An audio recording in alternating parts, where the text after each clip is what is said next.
राम राम। आप सभी के अंदर विराजमान मेरे परम पिता परमात्मा को मेरा कोटि कोटि नमन। सदगुरु सुखराम जी महाराज के ग्रंथ में सिमरन का अंग चल रहा है। सदगुरुदेव सिमरन का महत्व बताते हुए अनंत उदाहरण दे रहे हैं कि जिस प्रकार सिंह के आने से हाथियों के झुंड हो या कोई भी जानवर हो, सब भाग जाते हैं।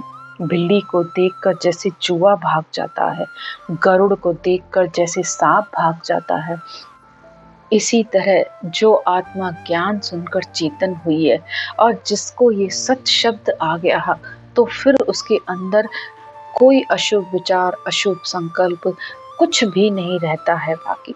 क्योंकि इस सत्य शब्द की धुन के आने पर मनुष्य के सारे भरम कर्म सब समाप्त हो जाते हैं।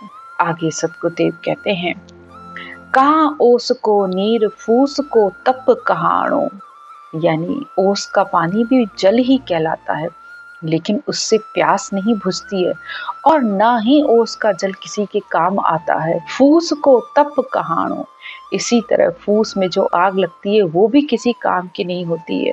होती आग है, लेकिन उससे न खाना बनाया जा सकता है न कोई और कार्य होता है। गहना कहाँ कथीर रूख एरंड कहाँ वायो, गहना यानी नकली गहने कितने भी खरीद लो, होते वो भी गहने ही हैं, लेकिन जब अगर आपको जरूरत हो पैसे की या कोई मुसीबत आए और अगर आप उसे बेचने जाओ तो उसके दाम आपको नहीं मिलते हैं।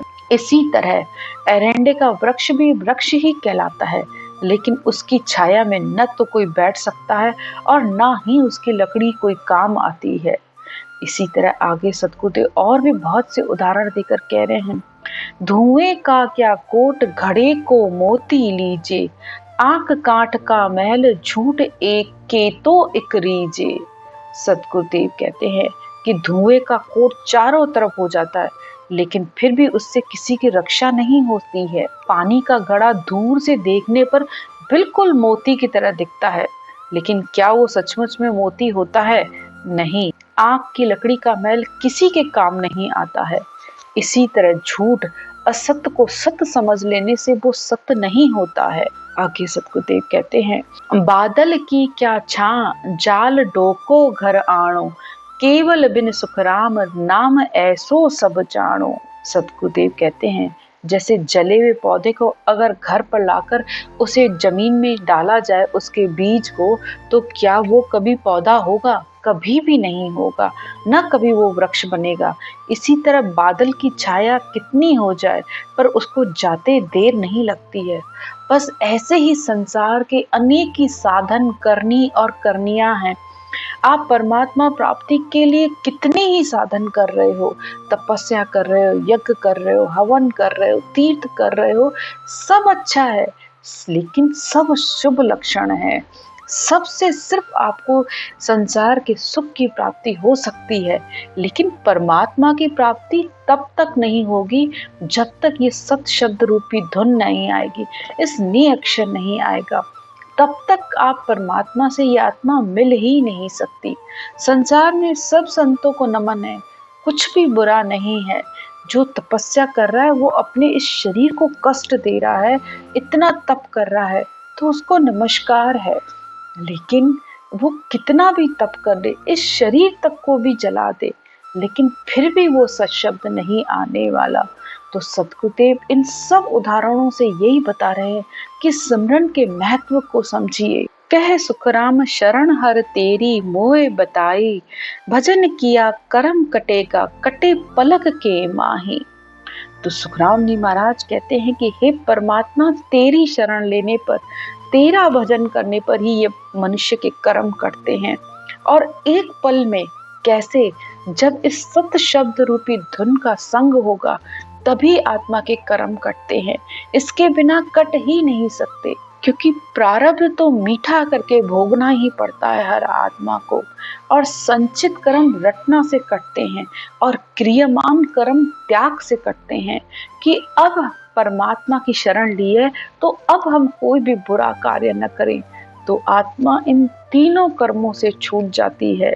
आगे सतगुरुदेव कहते हैं, राम नाम सत जान राम बिन झूठ सगाई।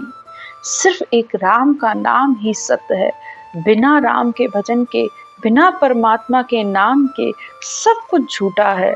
गोत कड़ू वो बहुत, अंत एको ही जाए।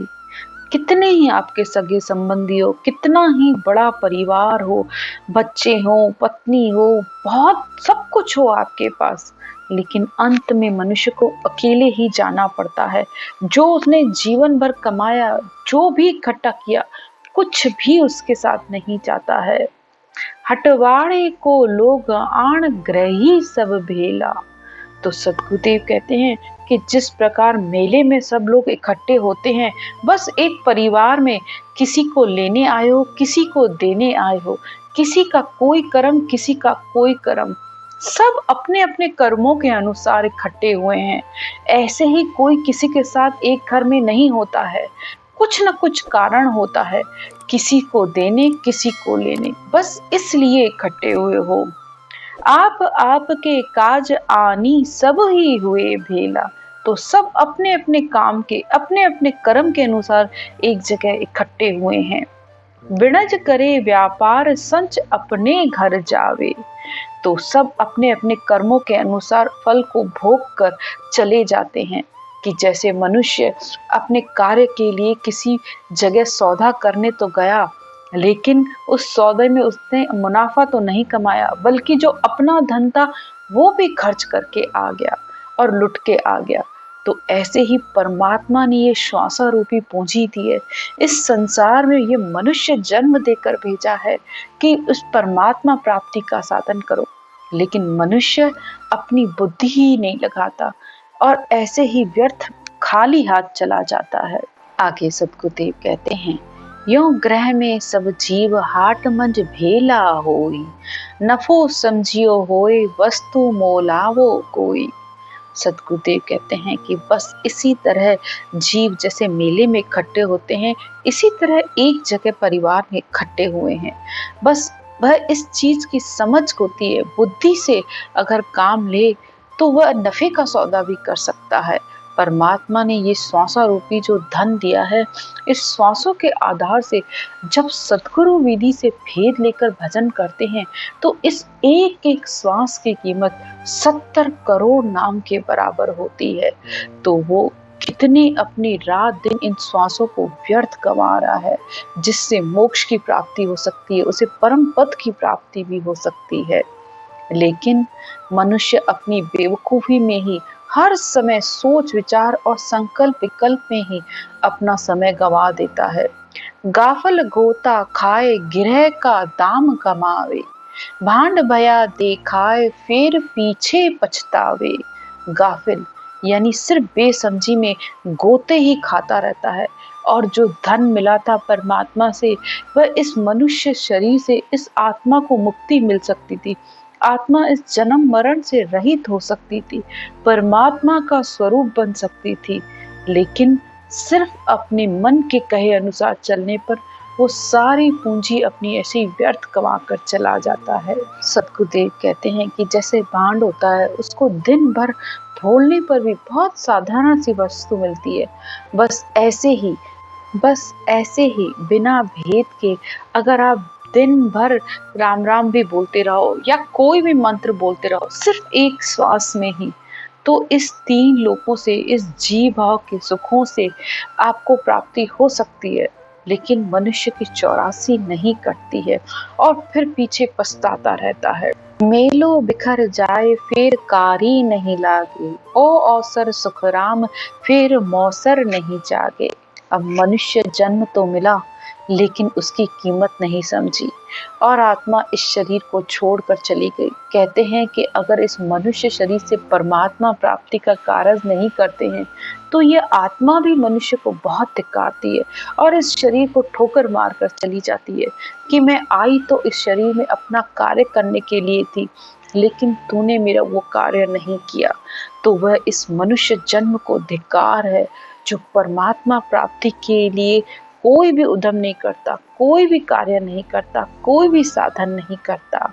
आगे सतगुरुदेव कहते हैं, जिण मुख में हरि नाम कर्म को जोर न लागे, भूत प्रेत छल छिद्र जम दूरा से भागे।